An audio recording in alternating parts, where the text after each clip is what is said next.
Hey family, welcome to A Cause for Joy, a podcast where we delve into the realities of living with radical illness, whether it be our own or someone close to us, and the impact this has on hope, faith, and our lives.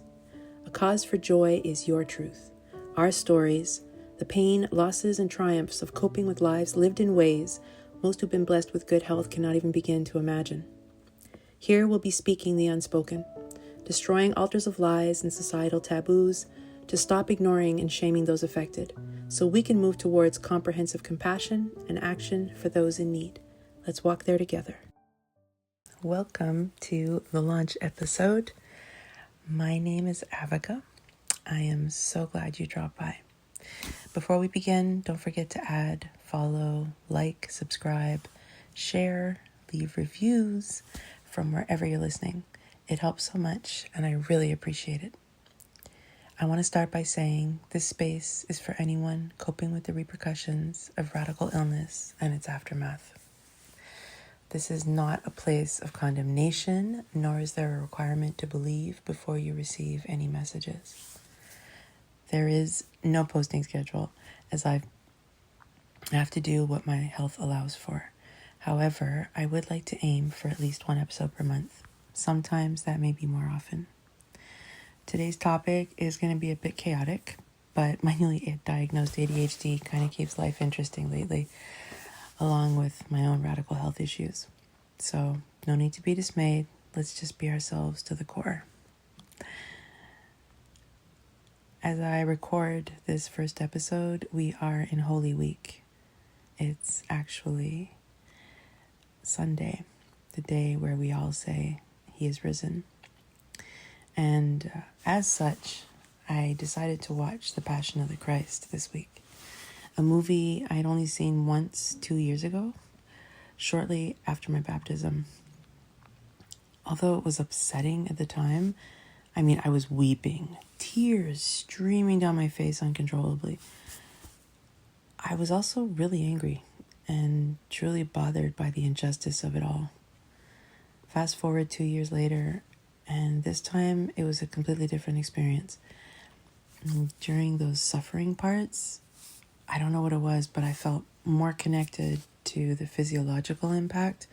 So it was really difficult to watch, as my levels of empathy were super strong. As to the anger, it was not the same. I felt like this odd stirring of compassion for those who induced it and insisted upon the crucifixion and carried it out to such a bitterly cruel end. Don't get me wrong, the spitting on Jesus and mocking really grossed me out, and I found it so disrespectful. But when Jesus was on the cross and cried out to God, "Father, forgive them, for they know not what they do," what had previously enraged me now had me in awe, and the tears I shed were an apology. For them, for all of us, for my own disbelief and doubts, for His sacrifice not being given the proper gravitas it truly deserved throughout my life and the lives of others, and for how wrong they got it back then, like most of us, till we come to Christ. As I watch the final scenes unfold, these words escape my lips. You went through all this for me, for us, and what am I doing with it? The scene closed, and I heard the distinctly calm, masculine voice of the Lord say to me, "And is what I ask of you so much then?" I knew exactly what He spoke of. My answer to Him was, no, it is not. So how does all of this relate to A Cause for Joy, radical illness, and God's plan for us all? Understand this. Jesus knows suffering.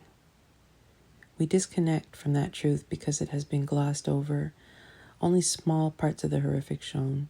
The reality was so much, much worse than any descriptive narrative, sermon, play, or celluloid can convey. I'll say it again. Jesus knows suffering. He also knows betrayal, abandonment, and the most trusted he loved deeply, sleeping on their watch, running away, then denying him completely. And still he loved. He does not take your suffering or mine lightly. God has revealed to me when he speaks of this and wants his people to know that he is most invested in what we are going through, who helps us, who does not, how they speak to us, how we cope, what we do or don't do, what we use it for, and how what we go through impacts others. I know, that last bit sounds kind of strange. Like, wait, hold on a minute. Are we not the ones living it? Are we not the ones subjected to a battery of tests, racked with pain, afflictions, experiencing hardship no one can prepare you for, and most times in isolation? Nobody or too few bother to show up and help when we are in desperate need. We are stuck in the throes of radical illness. That's you. That's me. Us. Directly on the receiving end of what we'd be more than happy to give back. Or better yet, never experience at all. Don't worry. I indignantly questioned him about this very thing. I said, Father, where does impacting others come into this when I'm the main character in this horrible story, getting little to zero help, no empathy, I can barely move, not to mention zilch on the proper care front. By the way, we'll get into medical gaslighting another episode, just not today. That's when his response was, but it's not about you. Whoa. Wola. That took a turn I was not expecting. I was confused, asking things like, aren't you the God of peace, love, breaking bread, healing, miracle worker? Kind of warm and fuzzy slippers kind of guy? He laughed and cheekily responded with, no slippers. Personally, I prefer sandals. Look, before we go any further, just allow me to be clear. Neither myself nor the Good Shepherd are in any way trying to diminish, shift, or detract from the reality and validity of what you, myself, or any other experiences because of radical illness. You see, when the Lord put the question to me, is what he asks so much, I knew he was speaking with regards to this very podcast. Yes, a cause for joy. And the very real stories of my radical illness and those of the lives of others, whom he deliberately placed on my path. All of it. And the concept for this podcast have been on his mind for a long time. And he has been presenting this desire to reach the audience that needs it most to me for years. Yes, years. I'm actually quite ashamed to admit that it was way too long. Father is quick to remind me I was not well. And he has always had his own plans. And as I have finally launched, all is going accordingly. That is to say, God can get really obnoxiously loud and make you too uncomfortable to ignore his insistence.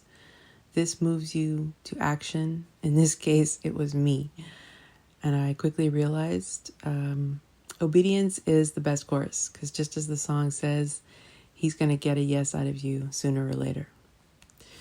So in my walk with God, things began revealing themselves. I started encountering people who had serious health conditions. I ended up working in these medical environments that brought the reality of other people's radical illnesses that at times were way heavier than mine. Not that it's competition, but it really brought it into sharp focus. It was an eye-opener. There were questions, and because I would discuss some of my own background with my health issues to try and connect with them, there would be requests of my helping others by sharing knowledge. I also received these amazing trainings that taught me so much that at times I felt it would have been criminal not to share and teach others what I had learned, I also inadvertently kept people from getting sick. But those are all stories for other days. The truth is, it was like moving pieces on a chessboard. Everything was intertwined. Even though it seemed separate, it was connected. And moves made or not had an impact. I can say the last few months, even year, God has made my life exceedingly uncomfortable, stressful, unbearably frustrating, rife with intense health, work, financial, and heartbreak issues. And when that wasn't working, he started disturbing my sleep by speaking more loudly, showing me visions, and the glaring truth I was avoiding.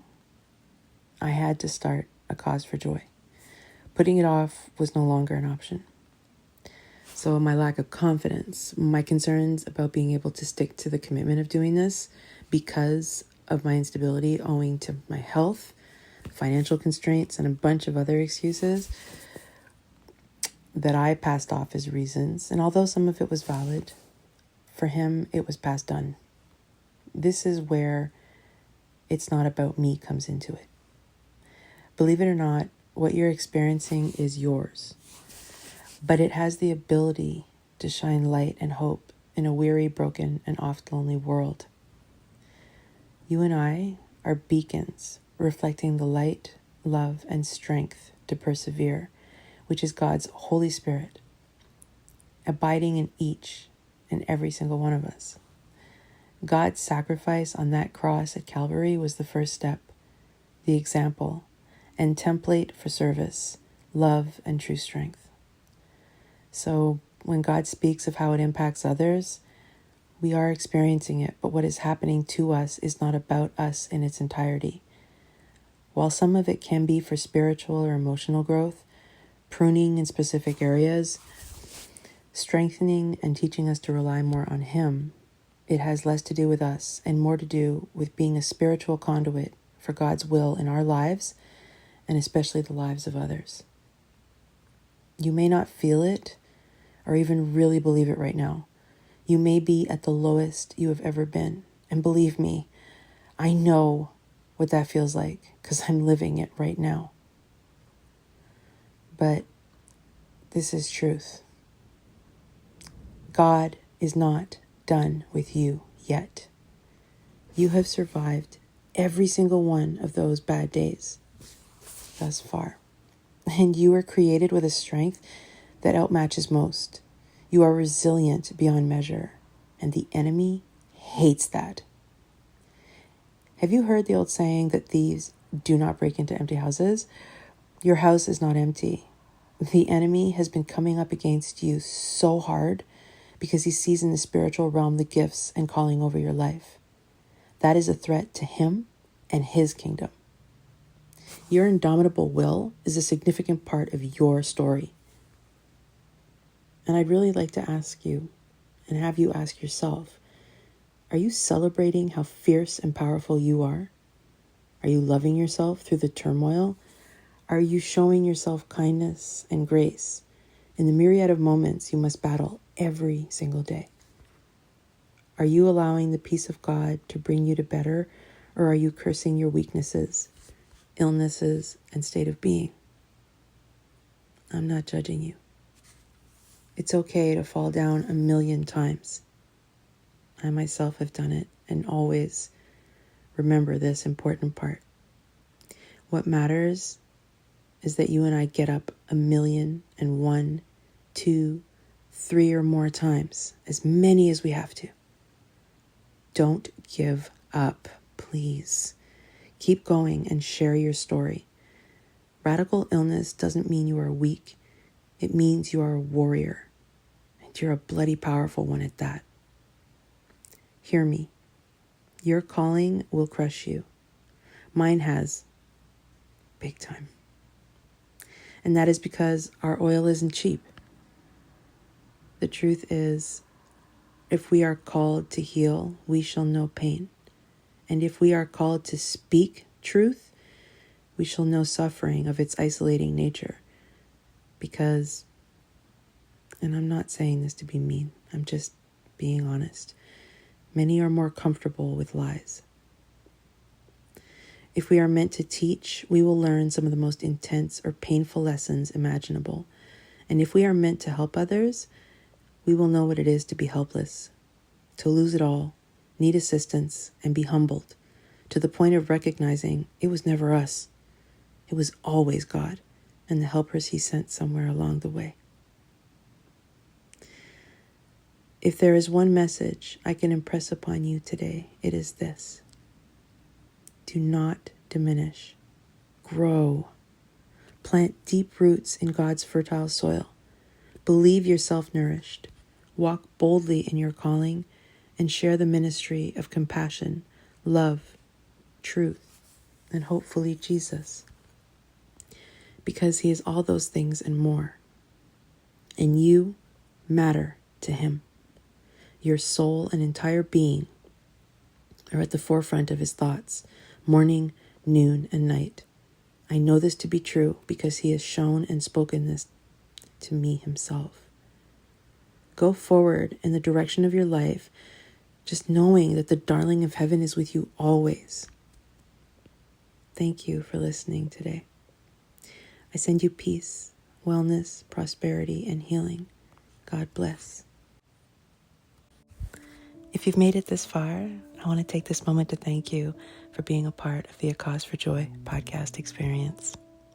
If you stick around, there will be a bit of a teaser for the next episode, so just hold on for a few moments.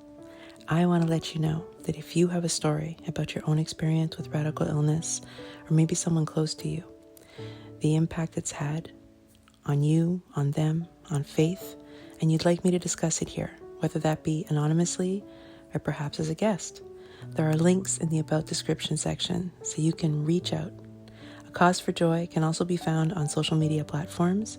Again, that will all be in the same place as contact info. Bear in mind that this is a modest ministry in its infancy, so please show your support by following A Cause for Joy, liking, sharing, and leaving reviews. Show us some love. Glory be to God always, and we'll see you in the next episode. So what is radical illness, and how did I come up with this kind of weird description of extreme levels of being unwell? Well, the truth is I have had my own experience with it, and I'm still feeling the repercussions of it. I started seeing this diminishing quality of life at one point, and it was a 4-year roller coaster ride, which no matter who I went to, no matter what I asked, no matter what I tried, nothing was working. And it got so bad, the doctors started thinking it was all in my head. And they were giving me antidepressants, muscle relaxants, stuff to help me sleep, stuff for the pain. Nothing was working. I tried the alternative health therapy route. I tried the supplements. I tried the specialized diets. I tried eating insanely healthy. I was trying to detox, juice fasting, you name it. I did it. And I couldn't take it anymore. Everything was just awful and I couldn't work. Friends disappeared. I was completely isolated and I didn't recognize myself.